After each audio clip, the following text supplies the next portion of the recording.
안녕하세요. 눈뜨는 인생입니다.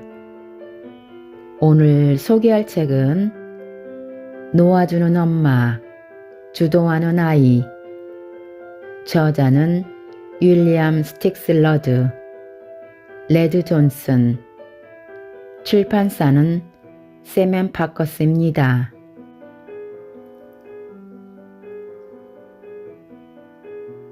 삶의 통제감이 왜 그렇게 중요할까?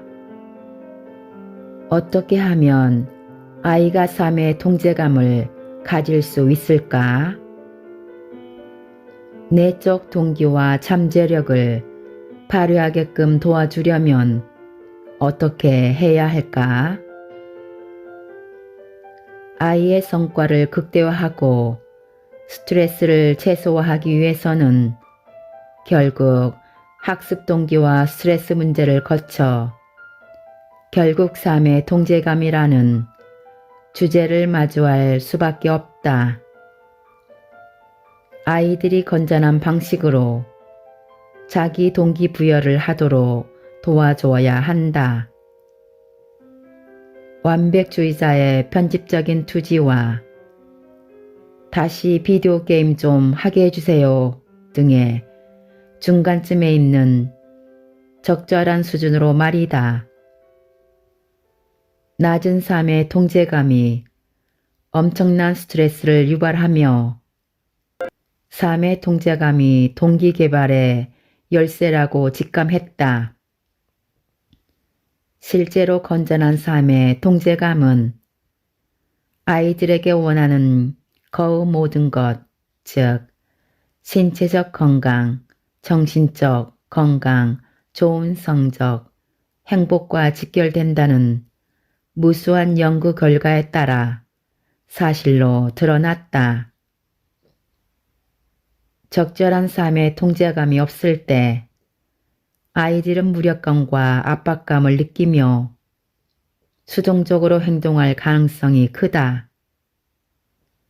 의미 있는 선택을 할 능력이 부족하다고 평가받는 아이는 불안, 집중력 저하, 우울증을 경험하고 분노를 관리하지 못하며 자기 파괴적 행위를 할 가능성이 커진다. 이런 상태에서는 아무리 많은 자원과 기회가 주어져도 잘 자라지 못한다. 배경이 어떻든 삶의 통제감을 느끼지 못하는 아이들은 내적 혼란으로 타격을 입는다. 사람은 세상에 영향을 끼칠 수 있다는 효능감을 느낄 때 더 좋은 성과를 낸다. 1970년대에 한 양로원에서 기념비적인 연구가 있었다. 자기 생활을 직접 책임져야 한다는 이야기를 들은 노인들은 간호사가 책임지고 관리하겠다는 이야기를 들은 노인들보다 더 오래 살았다. 이 역시 삶의 통제감이 얼마나 중요한지 보여준다. 숙제를 할지 말지, 입시 공부를 할지 말지 스스로 결정하는 아이가 더 행복하고 스트레스를 덜 받고 궁극적으로 인생을 더 잘 헤쳐나가는 것도 같은 맥락에서 당연하다. 그리고 부모는 아이들을 통제할 수 없다. 무슨 수를 써도 마찬가지다. 부모의 역할은 아이들이 스스로 생각과 행동을 하고 인생의 여러 갈림길에서 스스로 더 나은 선택을 하도록 돕는 것이다. 아이들이 싫어하는 일을 강요하기보다는 아이들의 내적 동기를 끌어낼 수 있는 일을 찾도록 도와야 한다. 부모의 압력에 억지로 끌려다니기보다 자신이 원하는 것을 알고 행동하는 아이가 되어야 하는 것이다. 아이들도 합리적으로 생각할 줄 알고 그들도 자기 삶이 성공적이길 바란다. 아이들은 약간의 지원만 있으면 무엇을 해야 할지 스스로 찾는다. 아이들 역시 아침에 일어나 옷을 입고 학교에 가야 한다는 걸 안다. 우리 눈에는 전혀 그렇게 보이지 않겠지만 아이들도 압박감을 느낀다. 나름 신경 쓰고 애쓰는 와중에 잔소리를 얹으면 반항심을 부추기는 꼴밖에 되지 않는다. 비결은 스스로 깨닫도록 충분한 자유를 주고 존중하는 것이다. 혹 아이들을 통제할 수 있다면 부모의 스트레스를 덜 수 있을지는 모르겠다. 하지만 이럴 경우 아이들은 삶의 통제감을 상실하고 통제받는 삶에 익숙해질 것이다. 먼저 아이의 스트레스와 불안을 이해하라.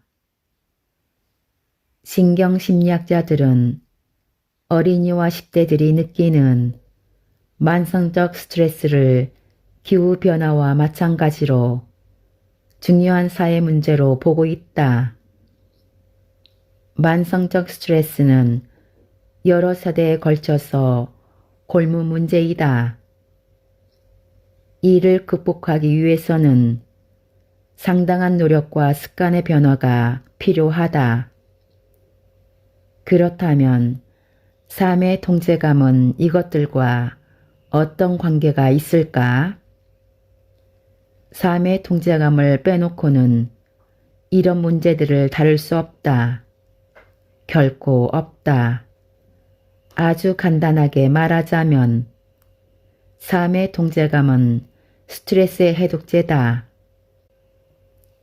스트레스란 알지 못하는 것, 원치 않는 것, 두려운 것이다. 삶의 통제감은 불균형하다는 느낌처럼 별로 심각하지 않은 것일 수도 있고 목숨이 오갈 만큼 중요한 것일 수도 있다. 조기의 스트레스 연구에는 쥐를 이용했다. 쥐에게 쳇바퀴를 주고 쥐가 쳇바퀴를 돌면 전기 충격을 피할 수 있는 환경을 구축했다. 쥐는 쳇바퀴를 돌리며 스트레스를 피할 수 있었다. 그러나 쳇바퀴를 치우면 큰 스트레스를 받았고 쳇바퀴 우리 안에 다시 넣어주면 괜찮아졌다. 쳇바퀴를 전기 충격 장치에 연결하지 않았음에도 말이다. 인간 역시 소음이 심한 환경에 두고 소음을 줄일 수 있는 버튼을 제공했다. 이렇게 버튼을 눌러서 소음을 줄일 수 있는 상태에서는 스트레스 수치가 낮아졌다. 버튼이 소리에 직접 영향을 미치지 않고 심지어 버튼을 누르지도 않았는데도 말이다. 여기에서는 열쇠가 상황의 통제감인 것으로 밝혀졌다. 실제로 어떤 일을 하느냐보다 상황의 통제감을 느낄 수 있느냐가 더 큰 영향력을 가지는 것이다. 다시 말해 상황에 영향을 줄 수 있다는 자신감이 있을 때 스트레스를 덜 받는다. 반대의 경우 그 일은 세상 제일의 스트레스로 바뀐다. 미국 아동 발달 학회는 스트레스를 다음과 같이 세 가지로 분류하고 있다. 긍정적 스트레스, 아이가 성장하고 위험을 감수하고 높은 성과를 올리도록 동기를 부여한다. 아이들이 운동 시합을 할 때는 긴장과 함께 스트레스를 받지만 시합 후에는 성취감과 자부심을 느끼는 것을 생각해 보라. 이런 스트레스는 초조함이나 흥분, 기대감이라고 불러도 좋다. 초조함은 과하지 않다면 더 좋은 성과를 내도록 돕기도 한다. 긍정적 스트레스를 겪어본 아이들은 성과 여부의 통제권이 결국 자신에게 있음을 깨닫는다. 아이들은 이런 경험에서 무엇인가를 해야만 하는 상황이 아니라는 것을 알 때 인내심을 갖고 잠재력을 최대로 발휘한다. 견딜 만한 스트레스, 극복하면서도 비교적 짧은 기간에 회복력을 키울 수 있다. 단, 지원을 아끼지 않는 어른이 반드시 있어야 하고 스트레스에 대응하고 회복할 시간도 필요하다. 스트레스 연구소의 한 실험에서 새끼쥐를 매일 15분씩 어미쥐에게서 떨어뜨려 놓았다가, 즉 새끼쥐에게 스트레스를 줬다가 다시 어미쥐가 있는 곳에 돌려놓았다. 그러면 어미쥐는 새끼쥐를 핥아주고 털을 골라주었다. 새끼쥐가 태어나고 첫 2주 동안 이 실험을 반복했다.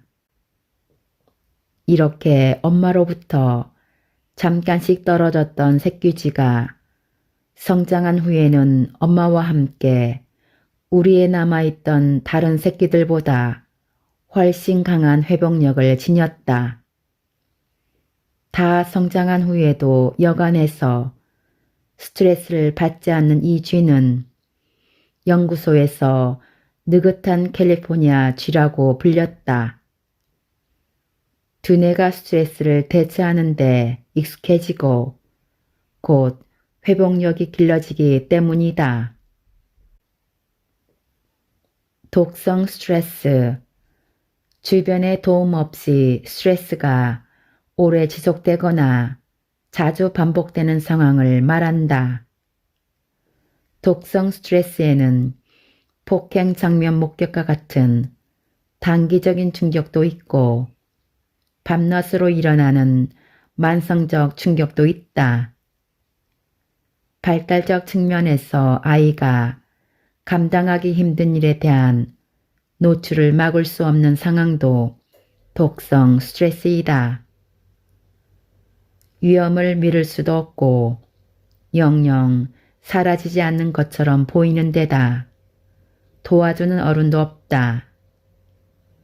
이런 경우의 아이들은 자신에게 일어난 일에 대한 통제력이 거의 없다고 인식한다. 누가 봐도 불길함이 예견되는 상황에 애던 뿐 아니라 겉보기에는 모자람 없어 보이는 자라도 이 상황인 것이다.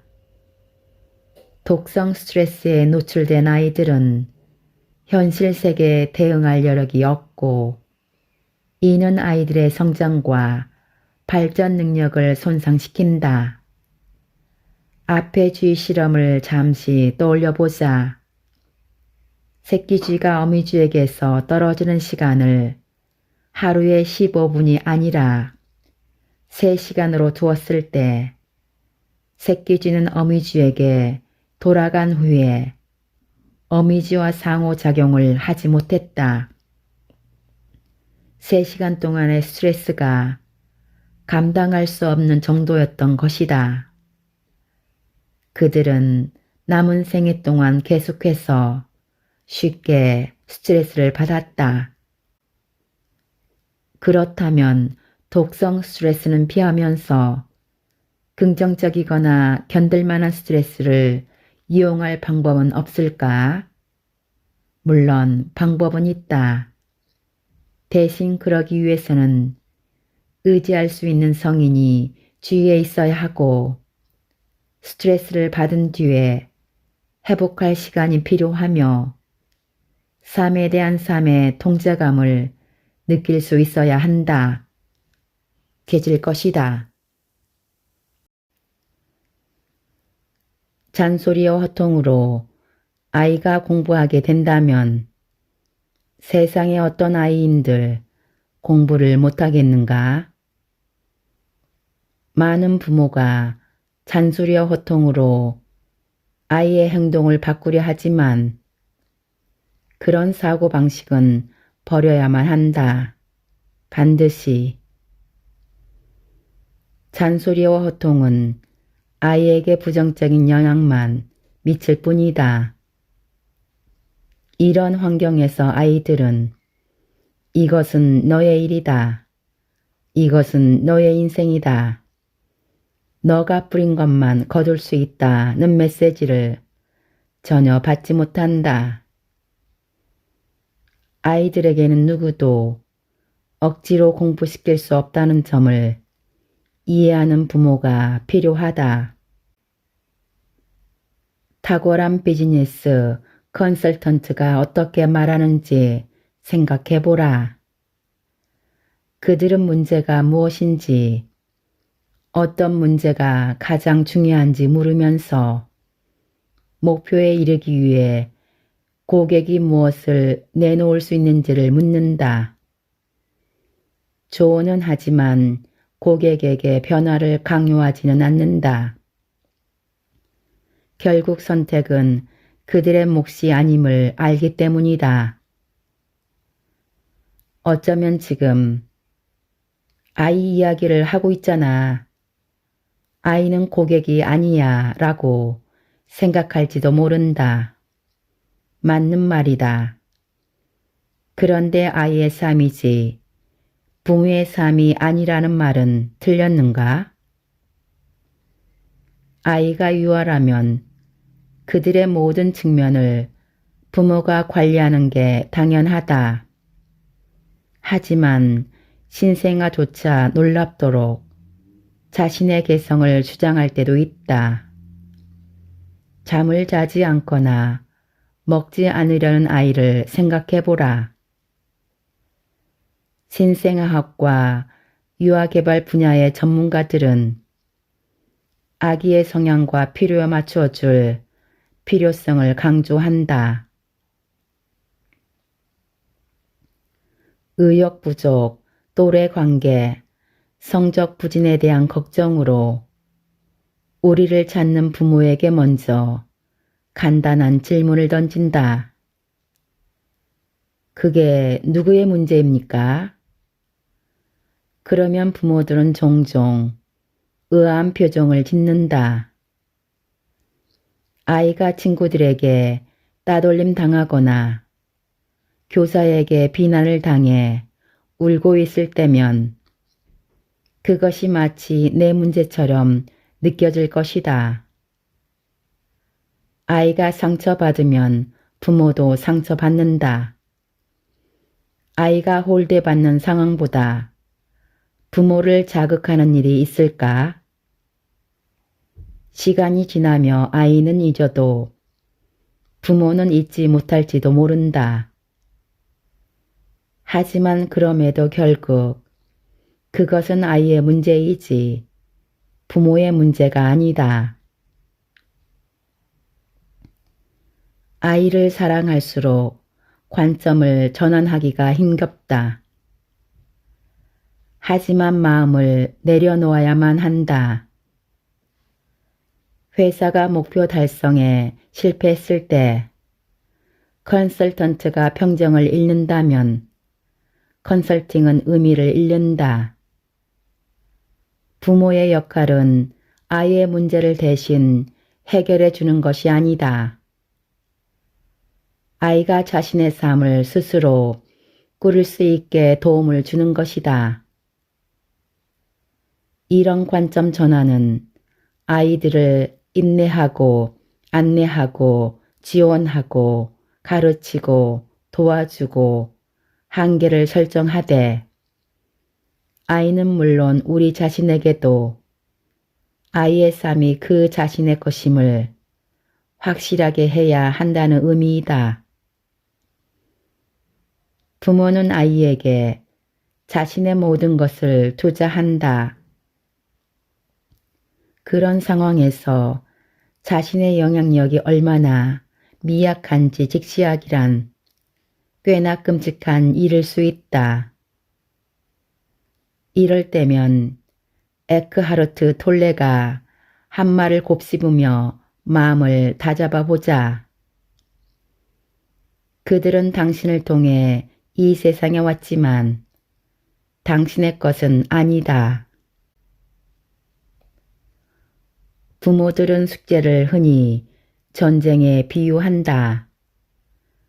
조언자 모델에 대한 부모들의 의욕을 해소하기에 숙제보다 적절한 문제는 없다. 숙제를 두고 싸우면 안 될 3가지 이유를 들어보자. 첫째, 아이가 스스로 믿지 않는 규칙과 태도를 강요한다. 부모들은 근본적인 목표, 즉 호기심을 갖는 자발적인 학습 의지를 키워줄 목표를 세워야 한다. 둘째, 부모가 극성이면 아이는 오히려 약해진다. 부모가 아이를 위해 95의 에너지를 쓴다면 아이는 5의 에너지만 쓰게 된다. 부모의 몫을 늘려서 아이를 더 열심히 단속하는데 98의 에너지를 쓴다면 아이는 단 2의 에너지만을 쓸 것이다. 부모가 아이의 숙제 감독을 자처할수록 아이는 숙제의 책임이 부모에게 있다는 오해를 강하게 한다. 아이는 숙제에 대해 생각할 필요가 없다. 셋째, 아이가 싫어하는 걸 강요할 수 없다. 라인홀드 니보에의 평온을 비는 기도를 들어본 적이 있을 것이다. 주여, 제가 바꿀 수 없는 것을 받아들이는 평온을, 바꿀 수 있는 것을 바꾸는 용기를, 그 둘의 차이를 알 수 있는 지혜를 허락해 주옵소서. 부모로서 마음에 새겨두면 좋을 말이다. 아래는 할 일을 좀 더 명확하게 설명하는 주문이다. 아이의 의지에 반하는 것을 하게 만들 수는 없다. 아이가 원치 않는 것을 원하도록 만들 수는 없다. 아이가 원하는 것을 원치 않도록 만들 수는 없다. 아이의 바람대로 해도 적어도 지금까진 문제가 없다. 숙제도 마찬가지다. 만약 아이가 숙제를 하지 않으려 반항한다면 어떻게 하겠는가? 아이의 눈을 억지로 뜨게 한 뒤 책을 눈앞에 들이밀 생각인가? 서로 그렇게 숙제를 한다 해도 아이에게 정말 도움이 될까? 아이가 정말로 배움을 얻을 수 있을까? 아이들을 물리적으로 통제하거나 아주 부담스러운 결과를 들이밀어서 우리가 원치 않는 일을 하지 않도록 막을 수 있다. 발길질하고 소리를 지르는 아이를 치과에 데려다 놓는 것처럼, 혹은 아이에게 하는 제안을 재구성할 수도 있다. 유인을 제공하거나 유업할 수도 있다. 하지만 아이들이 무엇을 하게 만드는 것 자체는 불가능하다. 우리는 영화 시계탭 오렌지처럼 기계에 연결해 인간의 행동을 통제하는 세상에 살지 않는다. 우리가 할 수 있는 일은 어떤 과제를 조금이나마 매력적으로 보이게 해 아이들이 하게 만드는 것뿐이다. 그러나 이 방법마저도 단기적으로는 효과가 있는 듯 보이지만 장기적으로는 무용하다. 이는 마치 두려움과 같다. 그 순간은 서툴게 만들지만 장기적으로는 부정적인 영향이 큰 단기적 동기인 것이다. 대신 아이가 무엇인가를 하도록 만들 수 없다는 현실을 받아들이면 부담을 벗어 던질 수 있다. 아이에게 무언가를 강요하는 자신을 발견하게 되면 잠시 하던 일을 멈추고 이렇게 되새겨보라. 결국 아이는 자기가 하고 싶은 일을 할 거야. 내가 원하는 일을 하게 할 수는 없어. 두뇌는 왜 조언자 모델을 좋아할까? 두뇌 발달에 대한 연구를 접한 부모들은 이렇게 말한다. 아이가 배움의 책임을 다할 것이라고 어떻게 믿을 수 있죠? 아이는 아직 어리잖아요. 어느 정도는 맞는 이야기다. 아이의 판단력은 아직 발달 중이기 때문이다. 동시에 바로 거기에 답이 있다. 아이들에게는 발달 과정이 필요하다. 그리고 발달이란 감당할 수 있는 것보다 더 큰 책임이 부여될 때 이루어진다. 아이가 혼자 숙제를 제 시간에 제출할 정도가 되어야 관리에서 손을 떼도 되겠다고 생각하는 것은 오산이다. 그때는 너무 늦다. 앞서 이야기했듯이 감정을 통제하는 전두엽피질은 30대 초반이 되어야 성숙한다.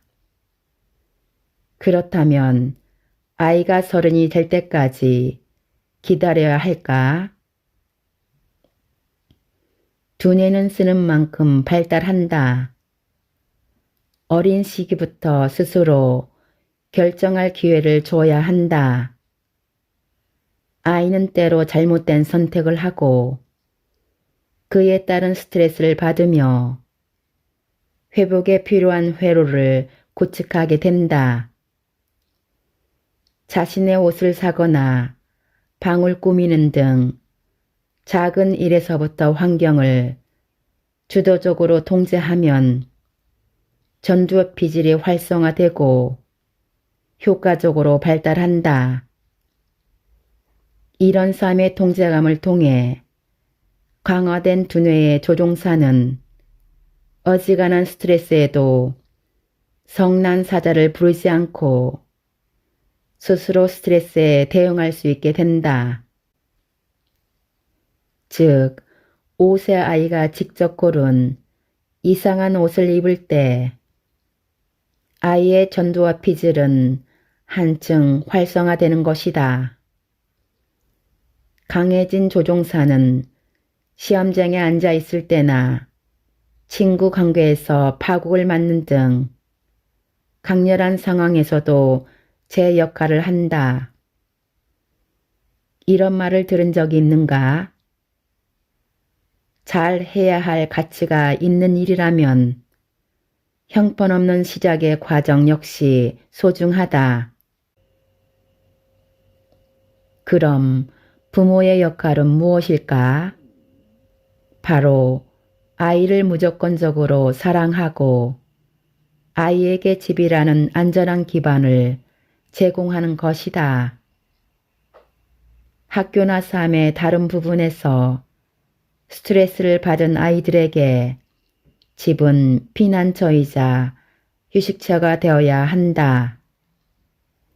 깊은 사랑을 받고 이를 느끼는 아이들에게는 어려움을 이겨내는 회복력이 길러진다.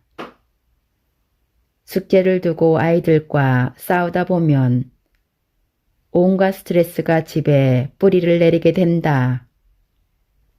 그러니 잔소리하고 말다툼을 벌이고 끊임없이 숙제를 상기시키는 대신 숙제 따위를 두고 싸우기에는 나는 너를 너무 사랑한다 라는 주문을 외워라.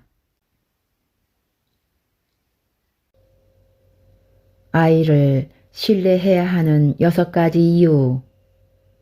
과학적 결론.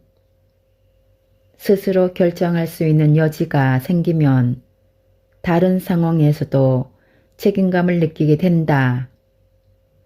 두뇌는 힘겨운 선택을 하는 법을 배우고 무력감으로부터 스스로를 보호한다. 자율성에는 내적 동기부여라는 혜택도 따라온다. 아이가 스트레스를 관리하고 많은 문제를 극복할 수 있도록 전두엽 비질이 편도체를 조절하는 능력도 발달한다. 아이의 두뇌가 완전히 성숙할 때까지, 즉 아이가 30대 뇌가 될 때까지 기다릴 수는 없다. 두뇌는 사용하는 만큼 발달한다. 이는 아이들, 특히 사춘기 아이라면 더더욱 스스로 결정하도록 격려해 아이들이 자신의 욕구를 솔직하게 평가하고 자신의 감정과 동기에 주의를 기울이고 득실을 비교하고 최선의 결정을 내리기 위해 노력해 봐야 한다는 의미이다. 어른은 그들이 어려운 선택을 하고 그 선택을 책임지는 두뇌를 발달시키는데 도움 주면 된다. 아이가 부모의 꼭두각시라는 느낌을 받아서는 안 된다. 아이의 삶에 대해서 오히려 부모가 장기적인 관점으로 보지 못하는 경우가 많다. 아이들은 어떤 일에 대해 압박을 받으면 자신에게 이익이 되는 일조차 외면한다. 반항하지 않고 순종하는 유형도 문제다. 이후 인생이 잘 풀려도 그들은 그 성공이 자기 것이 아니라고 생각한다.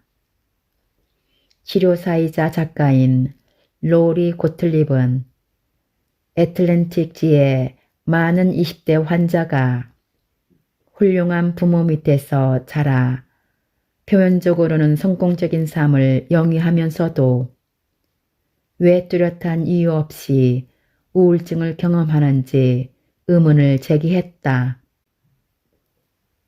대학원 시절에 진행했던 임상 연구의 초점은 늘 부모의 무관심이 아이에게 어떤 영향을 주는가에만 쏠려 있었다.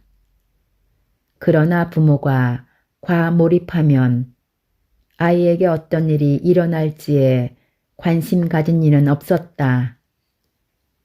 과몰입하는 부모는 아이가 넘어졌을 때 아이 자신은 무슨 일이 일어났는지 인지하기도 전에 아이를 안아든다. 이런 부모는 아이가 고통을 겪지 않을 수 있다면 무슨 일이든 한다.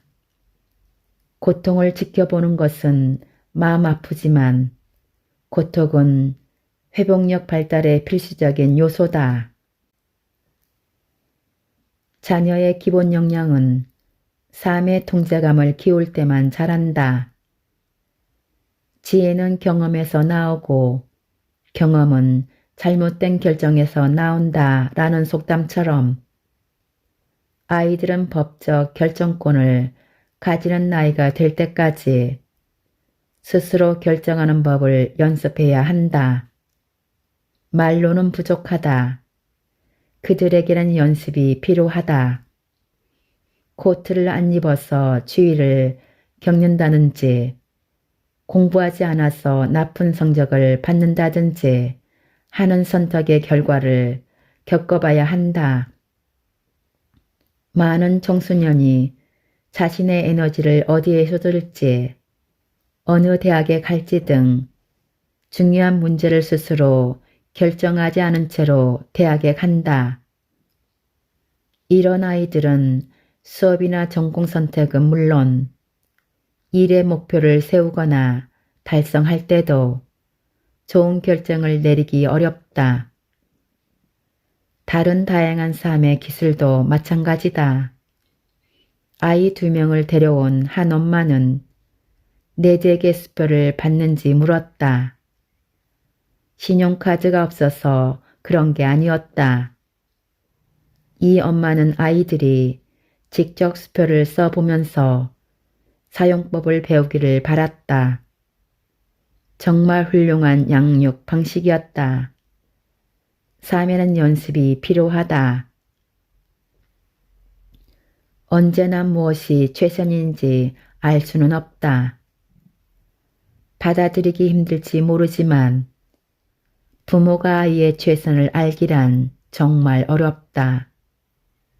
아이가 어떤 사람이 되고 싶은지 모르기 때문이다. 완벽한 실패가 뜻밖의 축복으로 변하는 경우도 많다. 성공에는 여러 가지 길이 있고 때로는 길을 잃은 뒤에야 옳은 길을 찾기도 한다.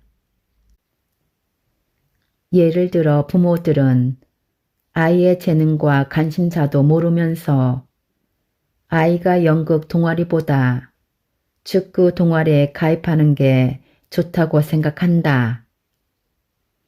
제 발등을 찍는 일인 줄도 모르고 곧잘 아이 대신 이런 결정을 내린다. 겸손해져야 한다는 것을 잊지 말라. 배 아파 낳은 자식의 일이라도 무엇이 옳은지 모를 때가 더 많은 법이다. 아이들은 충분히 유능하다. 30년 전 한 연구에서 9세에서 21세에 이르는 청소년들의 의사결정 능력을 조사했다. 참가자들에게 정말 민감한 상황에서 어떻게 대처할지를 질문했다. 가족과 말을 하지 않거나 몇 주간 방에서 나오지 않는 소년이 있다면 어떻게 해야 할까? 14세의 결정은 18세, 21세의 결정과 다르지 않았다. 그리고 그 결정은 대부분 전문가가 추천하는 방법과도 비슷했다. 흥미롭게도 9세의 절반도 그 방법을 선택했다. 전체적으로 의사결정에서 14세, 18세, 21세 학생들은 거의 동일한 점수를 받았고 9세 학생들의 점수도 그보다 약간 낮았을 뿐이다. 우리는 이 결과가 9세 어린이들이 뛰어난 의사결정 능력을 가지고 있다는 것을 보여줄 뿐 아니라 점수가 약간 뒤처진 것이 지식의 부족 때문인지 판단력의 부족 때문만은 아니라는 것도 보여준다고 생각한다. 사이콜로지 투데이의 편집장이었던 로버트 앱스타인은 청소년의 능력과 잠재력에 대한 많은 글을 썼다. 그는 동료 다이앤 듀마와 함께 성숙도 테스트를 개발했다. 이 테스트는 사랑, 리더십, 대인 기술, 책임 이행 등에 대해 질문하는데 10대도 성인만큼이나 좋은 성적을 낸다는 것을 발견했다. 앱스타인은 미국에서는 청소년이 책임감 있는 결정 능력이 없는 것처럼 대하며 그들을 어른에 취급하는 경향이 있다고 한다. 10대의 중동적인 선택을 완전히 막을 수는 없겠지만 중요한 문제는 그들 역시 정보를 바탕으로 건전한 결정을 할 수 있다고 믿어야 한다. 14세, 15세에 이르면 판단력이 성인과 크게 다르지 않다. 사실 대부분의 인지력은 청소년기에 이미 성인 수준에 도달한다. 좋은 의사결정에는 감성 지능이 필요하다. 아이들은 자신의 감정에 주의를 기울여야 한다. 좋은 결정에는 지식이 필요하지만 그것이 전부는 아니다. 영화 인사이트 아웃에서 기쁨, 버럭, 슬픔, 가칠, 소시민은 소녀의 두뇌 속에서 제어판을 공유하고 있다. 영화는 감정이 생각과 의사결정, 행동에 중대한 영향을 끼친다는 점을 보여준다. 감정의 인도 없이는 어떤 것이 좋은지 나쁜지, 이익인지 해로운지 판단할 수 없다. 감정 중추가 손상된 사람들은 외식을 할지 말지 같은 간단한 결정도 하지 못한다. 무엇을 원하는지 모르기 때문이다. 아이들은 자신의 감정에 주의를 기울여야 한다. 아이들이 충동적, 감정적으로 행동하기를 바란다는 말이 아니다. 정보에 입각한 의사결정을 해야 한다는 말이다. 타인의 욕구와 바람을 고려하면 시기, 죄책감, 연민, 감탄 같은 감정을 인지할 수 있어야 한다. 아이들은 분노, 시기, 붕괴, 혐오 같은 감정에 어떻게 대처해야 할지 알아야 한다. 아이들이 상황에 대해 어떻게 느끼는지, 그들이 원하는 것이 무엇인지는 의사결정 과정에서 대단히 중요하다. 아이들의 부정적 감정은 부모가 통제할 수 없다. 무서운 영화를 보고 아이들이 두려워할 때 아이의 반응은 실제적이며 영화를 다시 보고 싶은가에 영향을 미친다.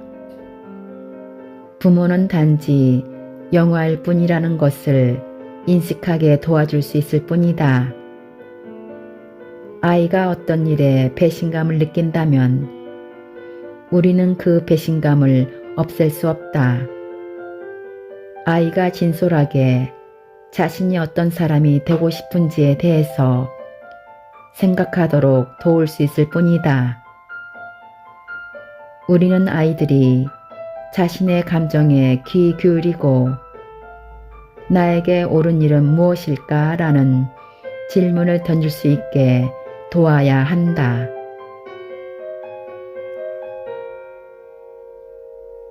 지금까지 놓아주는 엄마, 주도하는 아이에서 일부 요약 발췌하여 읽어드렸습니다. 눈뜨는 인생의 리뷰 한마디는 아래 댓글에 있습니다. 감사합니다.